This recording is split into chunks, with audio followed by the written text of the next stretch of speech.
মানুষকে ঠকানো খুব সহজ, কিন্তু ঠকিয়ে এর বিনিময়ে যা পাবেন তা হজম করা খুব কঠিন। প্রিয় ভাই এবং প্রিয় বোনেরা আমার, আপনি এই দুনিয়াতে কাউকে ঠকালেন, কারো বিশ্বাস নষ্ট করলেন, কারো চোখের পানি যদি আপনি ফেলেন, তাহলে ভাই বিশ্বাস করেন এই দুনিয়াতে কখনোই আপনি শান্তিতে থাকতে পারবেন না। আপনি কোনো একটা মানুষকে কষ্ট দিলেন, আপনার কারণে যদি কারো চোখের এক ফোঁটা পানি বের হয়, তাহলে সেই পানির কোনো হিসাব আপনি দিতে পারবেন না। সারাটা জীবন আপনাকে তার ত্যাগ আপনাকে সইতে হবে, তার হিসাব আপনাকে দিতে হবে। প্রিয় ভাই এবং প্রিয় বোনেরা আমার, এই জন্য মানুষকে ঠকানো খুব সহজ। আপনি কারো একটা বিশ্বাস নষ্ট করে দিলেন, এটা খুব সহজ।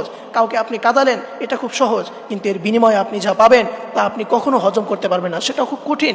এই জন্য মানুষকে ঠকানোর আগে অবশ্যই আপনি ভাববেন, আপনি দুনিয়াতে কাউকে ঠকালেন, সেটা দুনিয়াতে তো আপনি শান্তিতে থাকতে পারবেনই না, বরং কিয়ামতের ময়দান তো আছেই, তার কাছে তো আপনার জবাবদিহিতা করতেই হবে। কাল কিয়ামতের ময়দানে আপনি যদি দুনিয়াতে কাউকে ঠকান, তাহলে কিয়ামতের ময়দানে আল্লাহ তাআলা ওই ব্যক্তিকে বলবে যে তোমাকে যা ঠকিয়েছে তার বিনিময়ে তুমি তার থেকে কিছু নিয়ে নাও। তখন সেই ব্যক্তি বলবে, আল্লাহ, এটা তো কিয়ামতের ময়দান, তার কাছে তো টাকা পয়সা নাই, তার কাছে ধন সম্পদ নাই, তার বাড়ি গাড়ি কোনো কিছুই তো তার কাছে নাই, তার থেকে আমি কি নিব?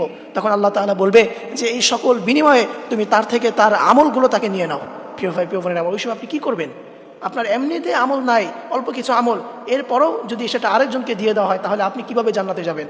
এই জন্য প্রিয় ভাই, প্রিয় বোনেরা, সাবধান, এই কথাগুলো অবশ্যই মনে রাখবেন। মানুষকে কখনো আপনি ঠকাবেন না। মানুষকে ঠকানো খুব সহজ, কিন্তু এর বিনিময়ে যা পাবেন তা কখনো হজম করতে পারবেন না।